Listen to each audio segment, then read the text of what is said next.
అందరికీ నమస్కారం. Welcome to Soni Subbu vlogs. జ్యూసీగా యమ్మీగా గులాబ్ జామున్ అయితే చేశాను. దాని ప్రాసెస్ ఏంటి, ఎలా చేయాలో ఈజీగా నేను మీకు అయితే చెప్పేస్తానండి. లేట్ చేయకుండా వీడియోలోకి అయితే వెళ్ళిపోదాం. ఫస్ట్ అయితే ఒక ప్లేట్ తీసుకొని దాంట్లో ఇన్స్టాంట్ గులాబ్ జామున్ పౌడర్ ఉంటుంది. మీరు ఏ బ్రాండ్ తీసుకున్నా పర్వాలేదు.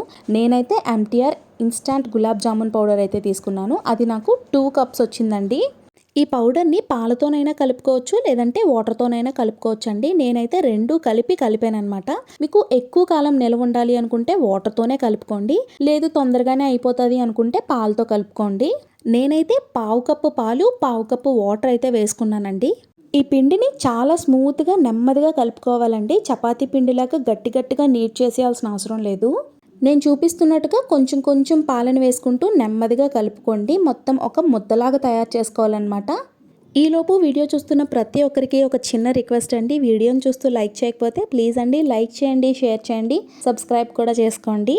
చూసారు కదా, నేను ఇలాగా ఒక ముద్దలాగా చపాతీ పిండిలాగా అయితే తయారు చేసుకొని పెట్టుకున్నాను సాఫ్ట్గా. మనం ఆ ముద్దని విరిపితే మధ్యలో కన్నాలుగా కనిపించాలన్నమాట. సాఫ్ట్గా అస్సలు ఉండకూడదు, ఇలాగా మెత్తగానే ఉండాలి. అలాగని మొత్తం సాఫ్ట్గా కనిపించకూడదు. నేను చూపిస్తున్నాను కదా, అలాగ ఉండాలన్నమాట. మధ్యలో విరిపితే అలా కనిపించాలి. అలాగా ఒక ముద్దలా చేసుకున్న తర్వాత దాని మీద ఒక క్లాత్ని తీసుకొని దాన్ని తడుపుకొని ఆ క్లాత్ని అయితే ఈ పిండి మీద వేసేసి ఒక 5 మినిట్స్ అయితే రెస్ట్ ఇచ్చేయాలండి పిండికి.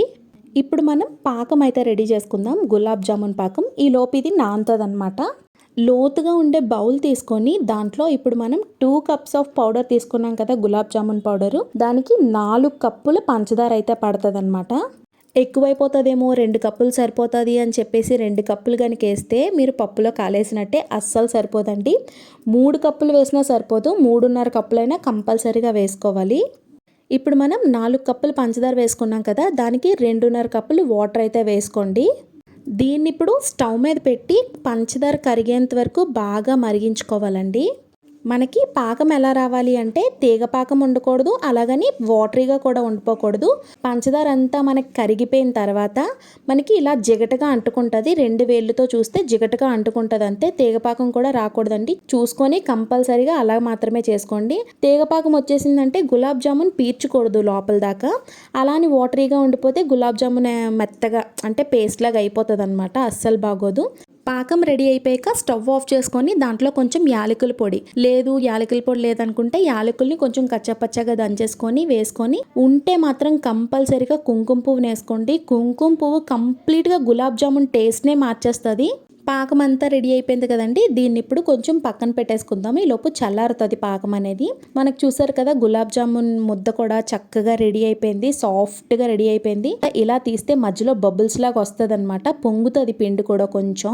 ఇప్పుడు ఏదైతే పిండి చక్కగా పొంగుందో దాన్ని రౌండ్గా బాల్స్ చేసుకోవాలండి. ఎలా చేసుకోవాలంటే ఎక్కడ బ్రేకేజ్ అనేది ఉండకూడదు అనమాట. అంటే గులాబ్ జామున్ బాల్ మీద ఎక్కడ పగుళ్ళు కనిపించకూడదండి. అలా పగులుంటే మనం ఆయిల్లో వేయంగానే విడిపోతుంది అనమాట గులాబ్ జాము.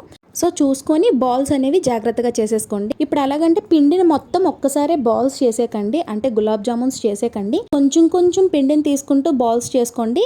అంటే మొత్తం పిండినంతా ఒక్కసారే బాల్స్ చేసేస్తే ఎండిపోయినట్టు అయిపోతుంది కదా, కొంచెం పైన ఎండిపోయినట్టు అయిపోయి పగిలిపోతాయి అనమాట గులాబ్ జామున్స్ అనేవి. సో చూసుకొని కొంచెం చేసుకొని ఆయిల్లో ఫ్రై చేసుకోండి. ఆయిల్ కూడా ఎలా మరిగి ఉండాలంటే కొంచెం చిన్నది హీట్ అయితే సరిపోతుంది. ఎక్కువగా మరగబెట్టేకండి గులాబ్ జామున్ చేసేటప్పుడు. ఎప్పుడైనా ఆయిల్ తక్కువ హీట్లోనే మనం గులాబ్ జామున్ వేసుకొని ఫ్రై చేసుకుంటూ ఉండాలి. గులాబ్ జామున్ చేసుకునేటప్పుడు హై ఫ్లేమ్లో అస్సలు పెట్టొద్దండి, లో ఫ్లేమ్లోనే పెట్టుకొని ఫ్రై చేసుకోవాలన్నమాట. ఎప్పుడైతే మనం హై ఫ్లేమ్లో పెట్టేసి గులాబ్ జామున్ ఫ్రై చేస్తామో బయట అంతా మంచి కలర్ వచ్చేసి లోపల గులాబ్ జామున్ అనేది ఉడకదనమాట. ఆ గులాబ్ జామున్ ఉడకకపోతే మనం పాకంలో వేసినప్పుడు పీల్చుకోదు. పాకం అనేది పీల్చుకోకుండా గులాబ్ జామున్ తినేటప్పుడు లోపల గట్టిగా అనిపిస్తూ ఉంటుంది. సో అందువల్లే గులాబ్ జామున్ అలాగ వస్తుంది అనమాట. మనకి సరిగ్గా గులాబ్ జామున్ ఫ్రై అవ్వకపోతేనే అలాగ వస్తుంది లోపల గట్టిగా. సో గుర్తు పెట్టుకొని ఇలా చేయండి. మనం ఇంట్లో గులాబ్ జామున్ చేసుకునేటప్పుడు షేప్ ఎలా ఉన్నా పర్లేదు, కానీ టేస్ట్ బాగోకపోతే బాధ అనిపిస్తుంది కదండి, అన్నన్ని డబ్బులు వేసుకొని చేసుకున్నప్పుడు. నేను చెప్పేది ఏంటంటే గులాబ్ జామున్ అక్కడక్కడ విరుగున్నా పర్లేదు, తినొచ్చు. కానీ లోపల అదే ఉడకకుండా మనకి ఫ్రై అవ్వకుండా ఉంటే మనం గులాబ్ జామున్ తినలేం కదా, అది మళ్ళీ పంట మీదకే వెళ్తుంది. సో గుర్తుపెట్టుకొని ఈ టిప్స్ మాత్రం కంపల్సరీగా పాటించి చేయండి. ఇంకా వీడియోని చూస్తూ లైక్ చేయకపోతే please do like, share and subscribe. ఈ వీడియో మీకు నచ్చినట్టయితే మీ ఫ్రెండ్స్ అండ్ ఫ్యామిలీ మెంబర్స్ కూడా షేర్ చేయండి. ఇప్పుడు ఏదైతే చక్కగా ఫ్రై చేసుకున్న గులాబ్ జామున్ని మనం ముందుగా పాకం మరగబెట్టుకొని ఉంచుకున్నాం కదా, ఆ పాకంలో ఈ గులాబ్ జామున్ అయితే వేసేయండి. మనం ఈరోజు చేసుకుంటే రేపు మార్నింగ్ అయితే చాలా బాగుంటాయి. చక్కగా పీల్చి గులాబ్ జామున్ సైజ్ కూడా పెద్దది అవుతుందండి ఇలా చేసుకున్న తర్వాత. అంటే మనకి పాకం అంతా పీరుస్తుంది కదా, చక్కగా పొంగి చాలా బాగుంటాయి గులాబ్ జామున్ అయితే. ఎక్కువ డబ్బులు పెట్టి బయట కొనుక్కునే కంటే ఇలా ఒక గులాబ్ జామున్ ప్యాకెట్ తెచ్చుకొని పర్ఫెక్ట్గా గులాబ్ జామున్ చేసి పెట్టండి. 100/100 మార్క్స్ కంపల్సరీగా వేస్తారు. ఎలా అనిపించింది గులాబ్ జామ్? బాగుంది కదా, చాలా బాగుంటుందండి. నేను స్పూన్తో కట్ చేసి కూడా చూపించాను. లోపల కూడా జ్యూసీగా చాలా బాగుంది. చూస్తుంటే నోరూరిపోతుంది కదా. సో ఇంకెందుకు లేటు, మీరు కూడా చేసేసి ఎలా వచ్చిందో కమెంట్ బాక్స్లో కమెంట్ చేసేయండి. బాయ్.